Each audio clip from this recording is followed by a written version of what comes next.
إليكم أبرز العناوين. صدمة في المغرب بعد انتشار هذا التصريح من لامين يامال. الركراكي يستهدف مواهب مغربية جديدة في هولندا. إلى التفاصيل. انتشر في الساعات الأخيرة تصريح مثير للنجم الشاب لامين يامال لاعب نادي برشلونة الإسبانية، أثار موجة كبيرة من ردود الفعل في المغرب، خاصة بعدما تحدث بصراحة عن دوافع قراره بتمثيل المنتخب الإسباني بدل اللعب مع المنتخب الوطني المغربي، حيث شكل هذا التصريح مفاجأة غير متوقعة بالنسبة لكثير من الجماهير المغربية، والتي كانت تمني النفس برؤية اللاعب بقميص أسود الأطلس في المستقبل القريب، خصوصا بعد بروز موهبته الملفتة على الساحة الأوروبية. ففي حديثه لوسائل الإعلام الإسبانية، عبر لامين يامال عن موقفه بوضوح، إذ أكد أنه على الرغم من اختياره الدفاع عن ألوان منتخب إسبانيا، فإنه لا يمكن بأي شكل من الأشكال أن ينكر لجذوره المغربية. وأوضح النجم الواعد أن أصوله تبقى جزءا لا يتجزأ من موهبته، وأنه نشأ في منزل يعشق التقاليد والثقافة المغربية، وهو ما جعله يرتبط وجدانيا بوطن آبائه وأجداده، حتى وإن كانت مسيرته الكروية تسير في اتجاه مختلف.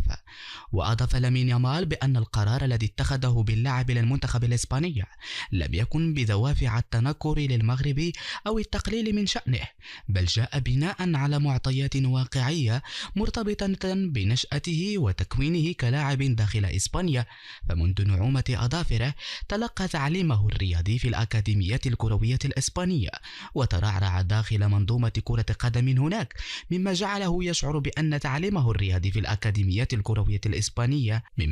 يشعر بأن مستقبله الدولي سيكون أكثر انسجاما مع مساره الرياضي في البلاد التي ولد وكبر فيها.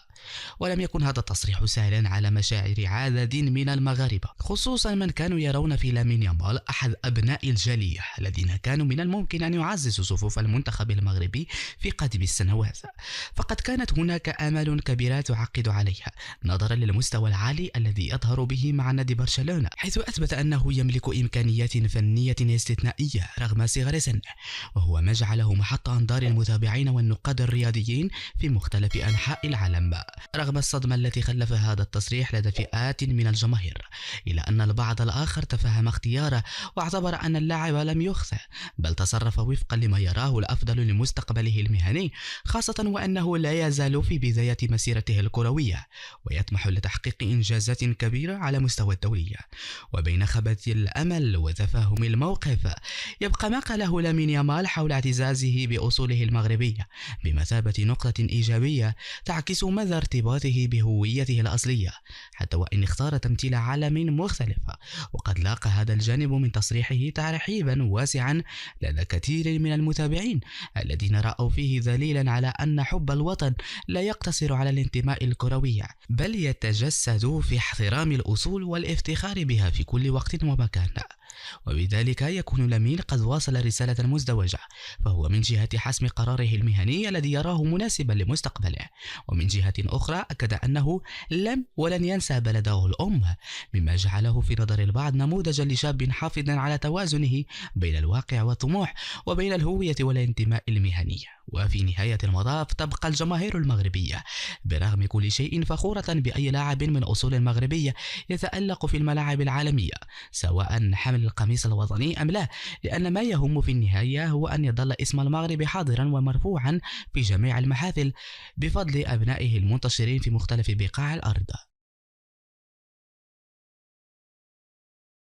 في خطوة تعكس مدى الحرص الطاقم الفني للمنتخب المغربي على توسيع قاعدة اللاعبين المغاربة المحترفين بالخارج وتحديدا في الملاعب الأوروبية، كشفت مصادر مطلعة على لقاء خاص جمع بين الناخب الوطني وليد الركراكي والمدير الأعمال المغربي المعروف شقيق الحارس الدولي السابق خالد سينوح، الذي سبق له التألق في الدوري الهولندي خلال فترة إشراف المدرب الوطني السابق باد دوزكي. وقد دار هذا اللقاء في أجواء يغلب عليها الطابع المهني، وتم خلاله التطرق إلى عدة مواضيع تهم مستقبل كرة القدم المغربية، خاصة فيما يتعلق بتعزيز تشكيلة المنتخب الوطني المغربي بعناصر شابة جديدة تحمل الجنسية المزدوجة وتمارس في البطولات الأوروبية الكبرى، وعلى رأسها البطولة الهولندية التي تزخر بعدد من المواهب ذات الأصول المغربية.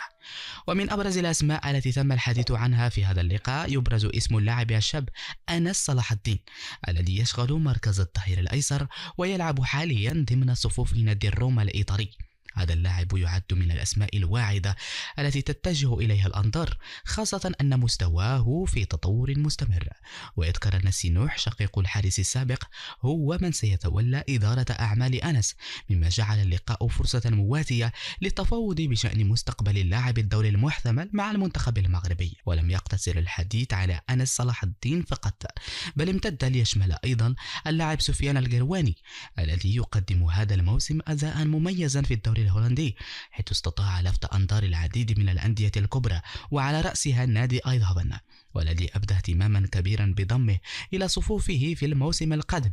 وقد أعجب الركراكي بمستوى هذا اللاعب ويتابعه عن كثب في مبارياته، خاصة أنه يشغل مركزا دفاعيا مهما ويمكن أن يكون إضافة قوية لتشكيل أسود الأطلس في المرحلة المقبلة. وتندرج هذه اللقاءات والمتابعات ضمن خطة مدروسة ينهجها وليد الركراكي منذ توليه تدريب المنتخب الوطني،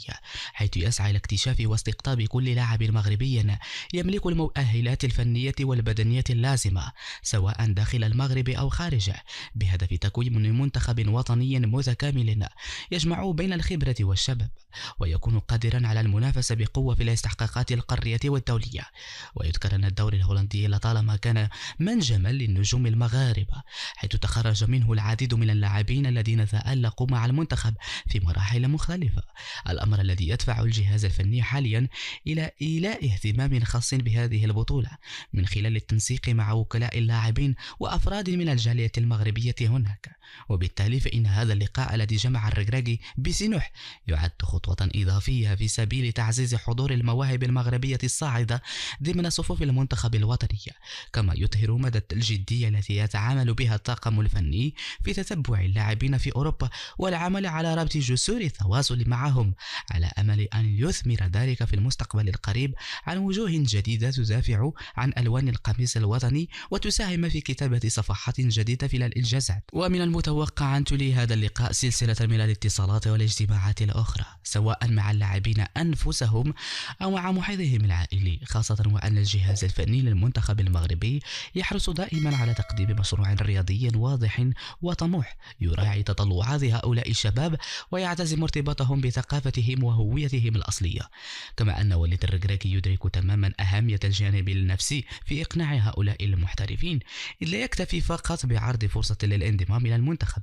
بل يسعى إلى طمأنتهم بشأن مكانتهم في المجموعة ودورهم في الخطط المستقبلية، خصوصا في ظل المنافسة الشديدة التي يعرفها المنتخب في عدة مراكز. وفي الوقت نفسه يواصل طاقم التقني لأسود الأطلس جمع المعطيات الدقيقة حول مستقبل أو مستوى كل لاعب وأدائه في ناديه، وذلك لاتخاذ قرارات مدروسة قبل توجيه الدعوة الرسمية لأي منهم، خاصة مع اقتراب المواعيد الكروية المهمة التي تنتظر المنتخب المغربي في الفترة المقبلة، سواء في التصفيات أو في المنافسات القارية الكبرى. ويعكس هذا التوجه الاستباقي رغبة الاتحاد المغربي لكرة القدم في عدم تفويض أي موهبة مغربية تبرز خارج الوطن، حيث أصبحت المنافسة مع المنتخبات الأوروبية على اللاعبين مزدوج الجنسية شديدة، ما يتطلب عملا دقيقا وسريعا لضمان التحاقهم بالمنتخب قبل أن يحسم أمرهم لصالح منتخبات أخرى. وفي ظل هذه التحركات النشطة تبقى الأنظار موجهة إلى ما ستسفر عنه الأسابيع القادمة،